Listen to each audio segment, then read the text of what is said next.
अस्सलामुअलैकुम friends and welcome back to our channel. Glucose यानी sugar test क्या होते हैं और इनके नताइज को कैसे समझा जा सकता है।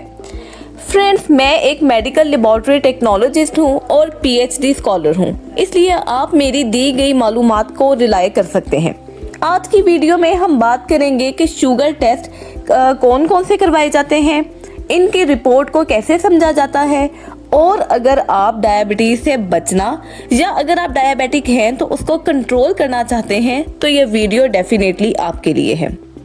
फ्रेंड्स, शुगर टेस्ट का मकसद असल में ये होता है कि आप ये चेक कर सकें कि आपके खून में ग्लूकोज की मिकदार कितनी है। ग्लूकोज हमारे जिस्म का बेसिक फ्यूल है, लेकिन जब इसका लेवल बढ़ जाए या कम हो जाए तो ये मसला बन जाता है। शुगर बढ़ने की आम इलामात में आ जाता है ज़्यादा प्यास लगना, बार बार यूरिनेशन होना, वज़न आपका एकदम से कम हो जाना, आपको बहुत ज़्यादा थकावट महसूस होना या ब्लरी विजन यानी धुंधला नजर आना। और अगर आपकी शुगर कम हो तो इसकी इलामात में आ जाता है चक्कर आना, हाथ पाँव कांपना, बहुत ज़्यादा पसीना आना या बेहोशी तक भी हो सकती है। सो फ्रेंड्स, अब हम बात करेंगे कि शुगर टेस्ट के लिए लेबॉर्ट्री में आमतौर पर कौन कौन से अहम टेस्ट करवाए जाते हैं। तो शुगर चेक करने के सबसे अहम 3 टेस्ट होते हैं, जिसमें नंबर 1 पर आ जाता है रैंडम ब्लड ग्लूकोज टेस्ट। ये टेस्ट दिन में किसी भी वक्त किया जा सकता है बगैर फास्टिंग के। दूसरे नंबर पर आ जाता है फास्टिंग ब्लड शुगर टेस्ट। ये टेस्ट करवाने से पहले आपने 8 से 12 घंटे की भूख रखनी होती है, यानी फास्टिंग करनी होती है।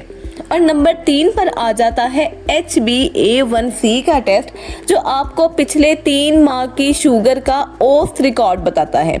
ये टेस्ट आपको ये बताता है कि पिछले 90 दिनों में आपकी शुगर कंट्रोल में थी या नहीं। ये सबसे ज़्यादा अहम टेस्ट है क्योंकि आपका शुगर लेवल रोज़ाना की बुनियाद पर ऊपर नीचे जाता है, लेकिन HbA1c आपको शुगर का 3 माह का एक मुस्तकिल रिकॉर्ड बता देता है। अब बात करते हैं कि हम इन तीनों टेस्ट की, यानी कि रैंडम ब्लड शुगर टेस्ट की, फास्टिंग ब्लड शुगर और HbA1c की रिपोर्ट को कैसे समझेंगे। तो रैंडम ब्लड शुगर टेस्ट की हम बात करें तो इसकी नॉर्मल रेंज है 140 mg पर डेसीलीटर से कम। अगर 200 mg पर डेसीलीटर से ज़्यादा आपकी रिपोर्ट में मेंशन हो तो ये ज़ियाबीतस यानी डायबिटीज़ की एक निशानी हो सकती है। फास्टिंग ब्लड शुगर में नॉर्मल रेंज होती है 70 से 100 mg पर डेसीलीटर। अगर इसका लेवल 126 mg पर डेसीलीटर से ज़्यादा हो जाए तो ये भी डायबिटीज़ का एक इंडिकेटर हो सकता है।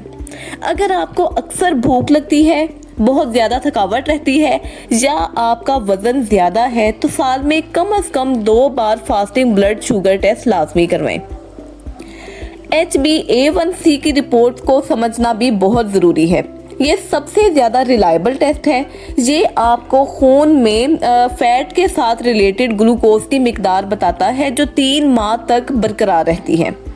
अगर इसका लेवल 5.7 से कम हो तो ये एक नॉर्मल रेंज है।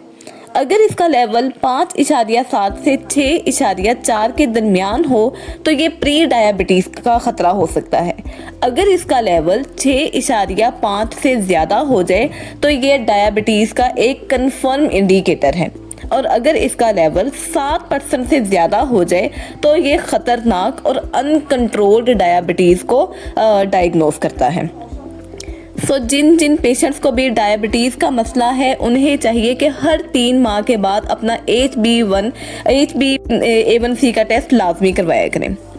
अब हम ये देख लेते हैं कि शुगर टेस्ट करवाने से पहले कौन सी तैयारी ज़रूरी है। सो अगर आप फास्टिंग ब्लड शुगर टेस्ट करवा रहे हैं तो इसमें आपको 8 से 12 घंटे की फास्टिंग करनी होती है, यानी कि कुछ खाने की इजाज़त नहीं होती, लेकिन आप इस दौरान पानी पी सकते हैं।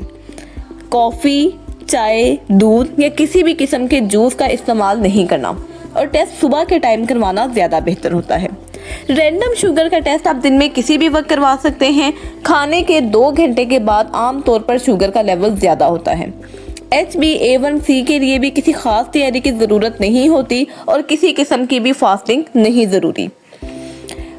आप अपनी शुगर को कंट्रोल कैसे कर सकते हैं, इसके लिए सबसे ज़रूरी तो ये है कि आप अपने लाइफस्टाइल के अंदर कुछ पॉजिटिव मॉडिफिकेशंस लेकर आएँ, जैसे कि रोज़ाना 30 मिनट की वॉक का मामूल बनाएं, मीठे मशरूबात का इस्तेमाल बिल्कुल तर्क कर दें, अपनी ग़िज़ा से कार्बोहाइड्रेट वाली खुराक को कम करें, अपने वज़न को एक अच्छी और नॉर्मल रेंज में रखें।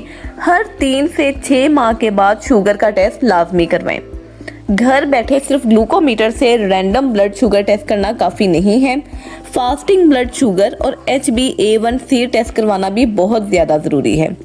मैं उम्मीद करती हूँ कि ये वीडियो आपके लिए इन्फॉर्मेटिव हुई होगी। अगर आपको ये वीडियो अच्छी लगी तो इस चैनल को लाइक करें, सब्सक्राइब करें और अपने फ्रेंड्स एंड फैमिली में भी ये मालूमात लाजमी पहुँचाएं। मिलते हैं आपसे किसी नए इन्फॉर्मेटिव टॉपिक के साथ, तब तक के लिए अल्लाह हाफिज़।